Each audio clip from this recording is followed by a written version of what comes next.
Ofsted Inspection Visits. It's one of the most nerve-wracking parts of working in or running a nursery. One specific day which judges years of practice. You need to be at your best and you need to be prepared. If the thought of an Ofsted inspection fills you with dread, nervous about Ofsted firing questions at you, at your nursery or childcare team, well, you're not alone. Ofsted inspections can be a stressful time for early years workers and nursery workers, as well as nursery owners. But with proper preparation, it can help ease the worry and stress that is associated with Ofsted inspection visits, so that you're ready for anything that Ofsted throws at you. After doing extensive research and speaking to some Ofsted inspectors, in this video I will help you to best prepare for your Ofsted inspection, so that you and your staff can know what to expect. But first, welcome to the channel.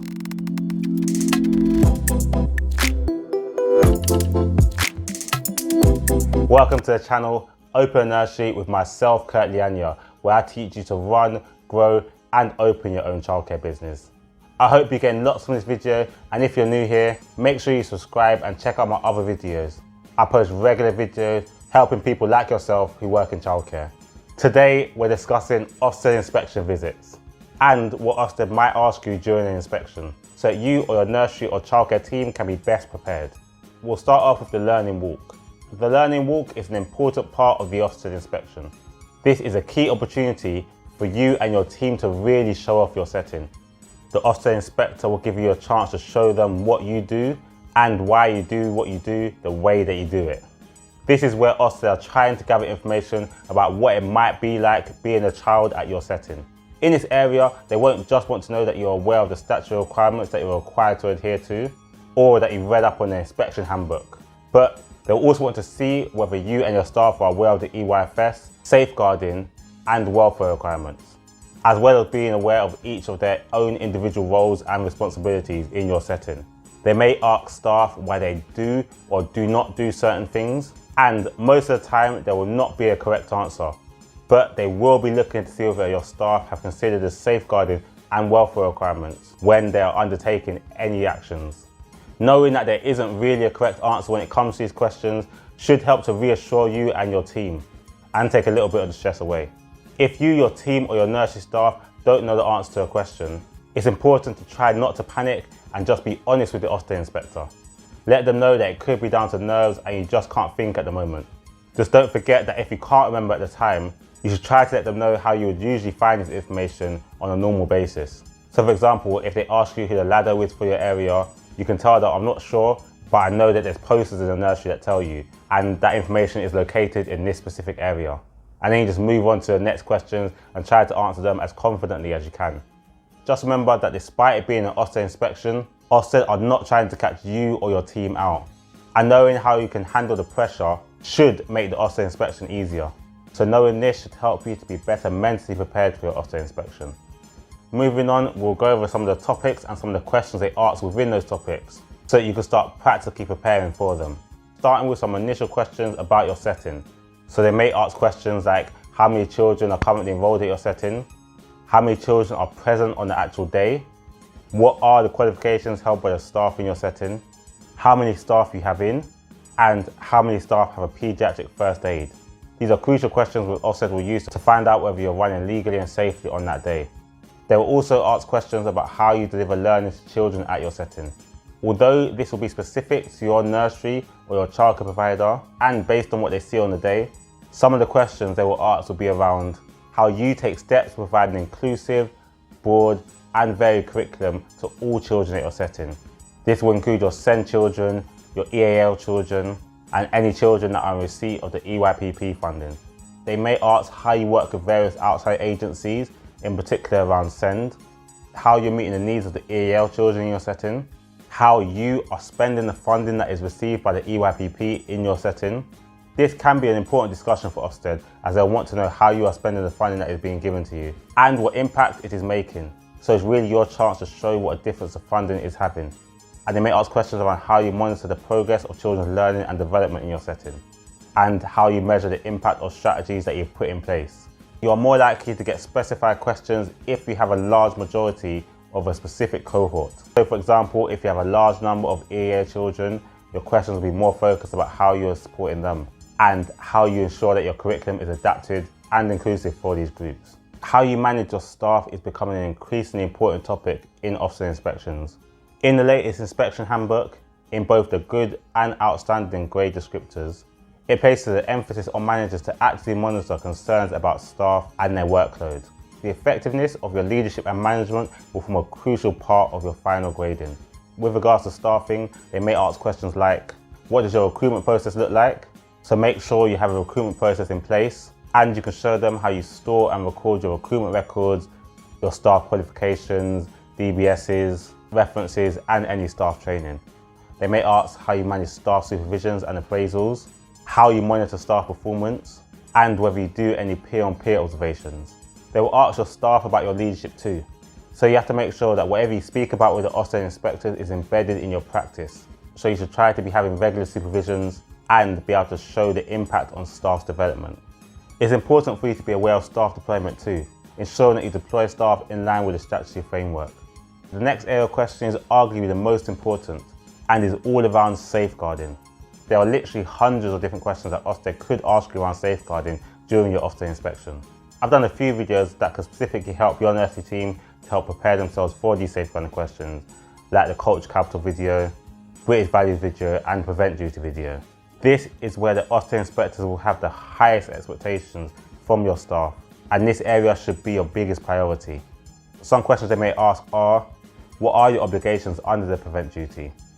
What should you be looking out for if a child spends a long time away from your setting? How do you report a safeguarding issue? And who is the local authority designated officer? And do your staff know what to do if your manager isn't there? They may ask your team, what would be warning signs for you that there were safeguarding issues with one of your key children? How do you safely and securely document safeguarding issues? How do you promote British values? And how do you support children's personal development and culture capital? During the Ofsted inspection, there will also be some questions around the policies and the procedures that you've created for your setting. You will not necessarily have to show them these documents, though they are more likely to want to look at them if there have been any concerns raised on the day or previously. So for example, if a safeguarding issue arises, or a member of staff gives a questionable answer which they state is part of the policy, then they'll be more likely to want to see the policy or procedure around this. Though Ofsted are more interested in how you implement your policy procedures rather than what's actually written on the document. Some questions they may ask around your policy procedures are, how do the relevant policy procedures support your safeguarding practices? How do you keep parents up to date on any policy procedures? They may want you to talk through some of your recent risk assessments. They're likely to ask what your procedure is for dealing with any complaints. And they might ask you what happened the last time you filled in an accident or incident form.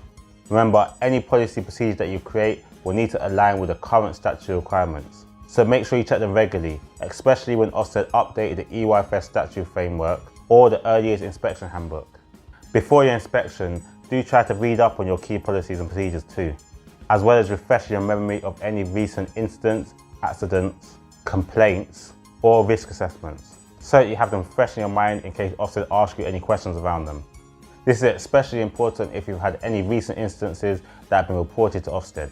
Your inspector might not mention a specific incident, but it's highly likely they'll run through a similar scenario with staff to find out what they might do in a similar situation. It's just a way of Ofsted checking that staff are aware of the proper procedure in place. Another key area where your staff will be involved in inspection is where Ofsted will be looking at how you monitor and support children's development and how you implement the early years foundation stage. The Ofsted inspector may look at some children's learning journeys just so they can gauge what children might have been like when they started, compare it to where they are now, and to see how you're supporting them to get to where you want them to be. The Ofsted inspector may do joint observations with you, the manager, of activities, care routines, staff interactions, or anything they see in a nursery or childcare provision. This is to see whether you, as a manager, have a good understanding of whether a practitioner's knowledge is good and whether you can identify areas where practice can be improved. Some questions they may ask you around learning development are, how are you supporting children's development in your setting? What areas of development do you need to work on with regards to specific cohorts in your setting? What are some ways that you work in partnership with parents to enhance children's learning in your setting? How do you support children when they first start at your provision? What is the planning process and what are the next steps for your children? How do you complete your 2-year progress checks? How are you supporting the children's culture capital? And how do you evaluate the overall effectiveness of your settings EYFS curriculum. It will be important for all your staff to have a good knowledge of the 7 areas of learning and how your curriculum satisfies the EYFS, as this is a question that may be asked to staff. They may also ask how you adapt your curriculum to specific children that you have. If there are areas that your nursery or childcare provision is struggling with, it is important that you as the manager or owner are aware of it and can demonstrate any plans that you have to improve it.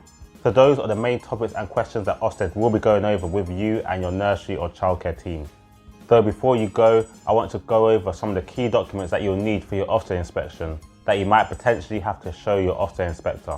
These include your paediatric first aid certificate and those of your staffs, the DBS checks of your staff or any documents summarising these checks, as well as the vetting and employment arrangements of all staff in your setting, a list of the current staff and their qualifications, a register showing the dates of birth of the children in your setting, as well as your current staffing arrangements, a list of children at the setting during the inspection if this isn't already shown on the register, a list of all accidents, incidences and complaints, safeguarding and child protection policies, fire safety arrangements and any other statutory policies around health and safety, a list of any referrals made to LADO as well as any resolutions on those, details of any children on a care plan or who are aware to social care team or children's services, or if they're receiving support from any multi-agency. It is also good to have some document around self-evaluation.